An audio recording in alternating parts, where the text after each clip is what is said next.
നമ്മൾ മലയാളികൾക്ക് നാളികേരം അല്ലെങ്കിൽ തേങ്ങ എത്രത്തോളം ഇമ്പോർട്ടൻ്റ് ആണെന്ന് പറഞ്ഞു തരേണ്ട ആവശ്യമില്ല. തേങ്ങാപ്പാൽ അതിലേറെ പ്രിയമുള്ള കാര്യമാണ്.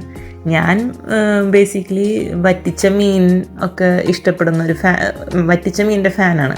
പക്ഷേ എൻ്റെ ഡാഡിക്ക് പാലൊഴിച്ച മീനാണ്, തേങ്ങാപ്പാലൊഴിച്ച മീൻ കറിയാണ് ഒരുപാട് ഇഷ്ടം. അപ്പോൾ തേങ്ങാപ്പാലൊഴിച്ച മീൻ കറി ഉണ്ടാക്കാനുള്ള കഷ്ടപ്പാട് ഓർത്തിട്ട് നമ്മൾ മിക്കപ്പോഴും വറ്റിച്ച് ഉണ്ടാക്കാറുണ്ട്. അപ്പോൾ ആ കഷ്ടപ്പാട് കുറയ്ക്കാനായിട്ട് മമ്മിയുടെ ഒരു ട്രിക്കാണ് ഇന്നത്തെ വീഡിയോയിലുള്ളത്.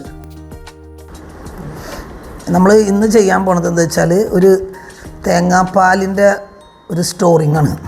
നമ്മൾ ഇഞ്ചി ക്യൂബാക്കിയ മാതിരി തന്നെ നമുക്ക് തേങ്ങാപ്പാലും ക്യൂബാക്കി തന്നെ നമുക്ക് ഫ്രീസറിൽ എടുത്ത് വെച്ചാൽ ഒരു ആവശ്യം വരുമ്പോൾ പെട്ടെന്ന് തേങ്ങാപ്പാൽ ഓടിപ്പിടിഞ്ഞ് പിഴിയാനും നിൽക്കണ്ട.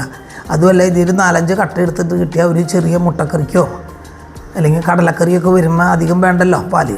അപ്പോൾ എന്താ വെച്ചാൽ നമ്മൾ നല്ല കട്ടിയുള്ള പാലായിരിക്കണം. 1-ാം പാലാണ് നമുക്കിങ്ങനെ സ്റ്റോർ ചെയ്യാൻ എപ്പോഴും നല്ലത്. 2-ാം പാലാകുമ്പോൾ നമ്മൾ കുറേ വെള്ളമായി പോവും. അപ്പോൾ വളരെ കുറച്ച് വെള്ളം ഒഴിച്ചിട്ട് തേങ്ങ അടിച്ചെടുക്കുക.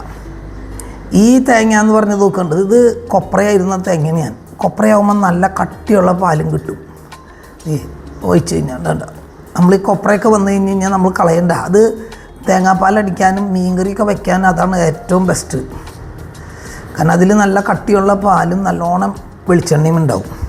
അപ്പോൾ കൊപ്രയാകുമ്പോൾ എന്താണെന്ന് വെച്ചാൽ നമ്മൾ ആദ്യം കുറച്ച് നേരം അത് അരിഞ്ഞൊന്ന് വെള്ളത്തിലേക്ക് ഇടണം.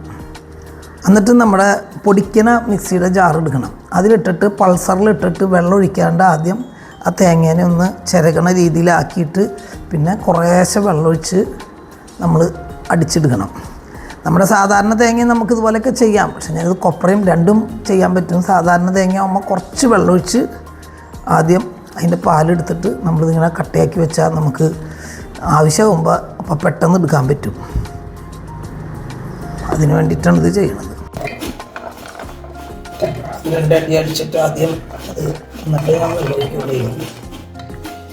അല്ല ഈ കൊപ്ര കഷ്ണങ്ങൾ നാളികേരത്തിൻ്റെ വെള്ളം വെച്ച് കഴിഞ്ഞാൽ നമുക്ക് അതിൽ നിന്ന് നല്ല പാല് കിട്ടും. മീൻകറിയൊക്കെ വയ്ക്കാൻ അതാണ്, ആ പാലാണ് എപ്പോഴും നല്ലത്. നല്ല നെയ്യും നല്ല നല്ലോണം എണ്ണയുള്ള പാല്.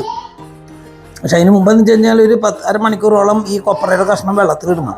അപ്പോഴാണ് ഒന്ന് കുതിർന്ന് കിട്ടും. എന്നിട്ട് നമ്മുടെ മിക്സിയിലിട്ട് അടിച്ച് കഴിഞ്ഞാൽ നല്ല തേങ്ങാപ്പാൽ കിട്ടും. അടിക്കുമ്പോൾ ആദ്യം തന്നെ വെള്ളം കോരി ഒഴിക്കരുത്.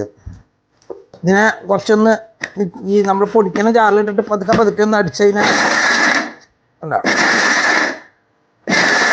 ഇതിനൊന്ന് ചിരകി മരിക്കും.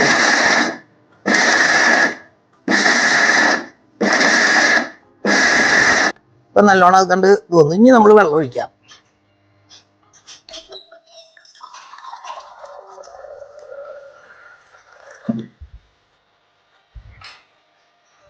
കുറച്ച് വെള്ളം ഒഴിക്കാം ആദ്യം. അപ്പോൾ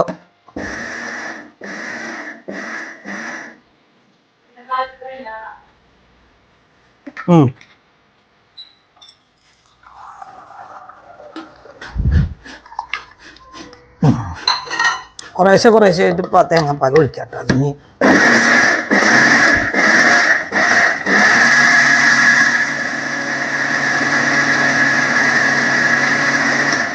വെള്ളം ഒഴിക്കാവും. എന്നിട്ട് നല്ല കട്ടിയിലെടുക്കണം പാല്. എന്നിട്ട് നമുക്ക് ഇങ്ങനെ ആക്കിയിട്ട്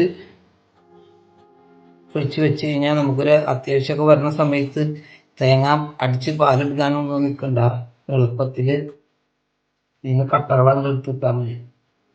നമ്മളെ ഇഞ്ചിയുടെ കട്ടയൊക്കെ ഉണ്ടാക്കിയില്ല അതുപോലെ തന്നെ ഇത് കട്ടയൊക്കെ നല്ല കട്ടിയുള്ള പാലായിരിക്കണം. നല്ലോണം അതിന് ഗുണം കിട്ടും. അപ്പോൾ ആ 1-ാം പാല് നല്ല കട്ടിയിലെടുക്കുക. കുറച്ച് വെള്ളം ഒഴിച്ചിട്ട്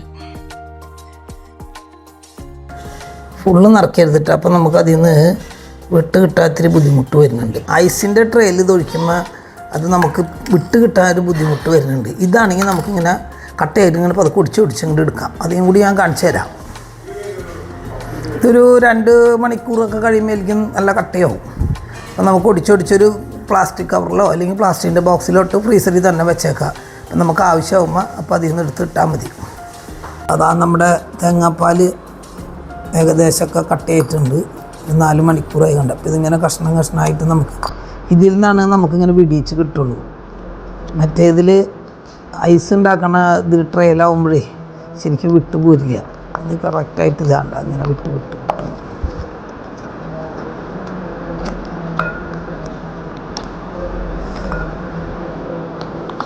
നമുക്ക് മീൻ കറി വയ്ക്കാനൊക്കെ അത് വലിയ കറികൾക്കൊന്നും വേണ്ട. ഇപ്പോൾ കാലത്ത് ഇപ്പോൾ കടലക്കറിയൊക്കെ വെക്കുമ്പോൾ നമുക്ക് കുറച്ച് തേങ്ങാപ്പാലല്ലേ വേണ്ടി വരുള്ളൂ. കടലക്കറിയിലേക്കൊക്കെ ഇത്തിരി ഇടുക. അപ്പോൾ അങ്ങനെയാകുമ്പോൾ ഇതിൽ 4-5 കട്ട ഇടുക. അപ്പോൾ നമുക്ക് കാലത്തെ പണി ജോലിക്കൊക്കെ പോകുന്നവർക്ക് കുറച്ചും കൂടി എളുപ്പമായിട്ട് കിട്ടും. ഇനി ഇത് ഫ്രീസറിൽ തന്നെ വെക്കണം. ഇതേലും ബോക്സിലിട്ട് അടച്ച് നമ്മളിത് ഫ്രീസറിൽ എടുത്ത് വെച്ചാൽ മതി. അതെന്ന് പറഞ്ഞാൽ നല്ല കട്ടിയിലായിരിക്കണം കേട്ടോ, അല്ലെങ്കിൽ നമുക്ക് കുറേശ്ശെ വെള്ളം നിൽക്കും. എൻ്റെ ഇതുമ്പോൾ ചെറുതായിട്ട് വെള്ളം നിൽക്കണം കണ്ട. നല്ല കട്ടിയിലെടുത്ത് കഴിഞ്ഞാൽ ഒട്ടും വെള്ളം ഉണ്ടാവില്ല. ഇത്തരം ടിപ്സൊക്കെ ജോലിക്ക് പോകുന്നവർക്ക് നല്ല ഉപകാരപ്രദമാണ്. കാലത്തൊക്കെ പോകുന്ന സമയത്ത് ഇതിൽ നിന്നൊരു 5-6 കട്ടയിട്ട് പാലൊഴിഞ്ഞ് വെച്ച് നമുക്ക് പോകാൻ പറ്റും. അത് കൂടുതൽ സാറ്റർഡേ സൺഡേ ഒക്കെ ആകുമ്പോൾ നല്ല കട്ടിയിൽ പാല് പിഴിഞ്ഞ് അതെടുത്ത് ഇങ്ങനെ കട്ടയാക്കി വെച്ചാൽ നമുക്ക് പണി എളുപ്പമായിരിക്കും. നിങ്ങൾ ട്രൈ ചെയ്യുക, എന്നിട്ട് അഭിപ്രായം പറഞ്ഞോളൂ. Thank you.